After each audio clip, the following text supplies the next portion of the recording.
ایک بات یہاں پہ یاد رکھیے گا، یہ جن جو ہے وہ ان کی جو اصلی حالت ہے، اصلی روپ آج تک کسی نے نہیں دیکھا۔ اگر کوئی کہتا ہے نا میں نے جن دیکھا، جھوٹ بولتا ہے۔ جن اصلی روپ میں کسی کو نظر نہیں آ سکتے۔ ہاں اگر نظر آئیں گے کسی انسان کی شکل میں ہو جائیں گے، کسی جانور کی شکل میں ہو سکتے ہیں۔ اصلی روپ کیا ہے جنوں کا کوئی نہیں جانتا۔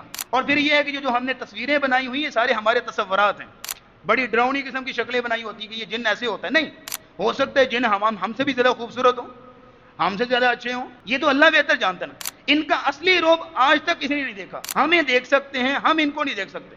سورہ اعراف کی آیت نمبر 27 میں اللہ کہتے ہیں انہ یراکم ہوا وقبیلہ من حیث لا ترونہم، وہ اور تم ان کا سارا کنبہ قبیلہ تمہیں وہاں سے دیکھ رہے ہوتے ہیں جہاں سے تم ان کو نہیں دیکھ سکتے۔ یعنی ہم جنوں کو نہیں دیکھ سکتے، لیکن یہ ہے کہ وہ ہمیں دیکھ سکتے ہیں۔ اس لیے تو آج لوگ جنوں کو مانتے نہیں، کہتے کچھ نہیں ہوتا بھائی، کون سے نظر آتے ہیں، اسی وجہ سے لوگ مانتے نہیں ہیں۔ لیکن یہ ہے کہ یہ اللہ کی بہت بڑی نعمت اس اعتبار سے بھی ہے کہ جن ہم سے چھپے ہوئے مخفی ہیں۔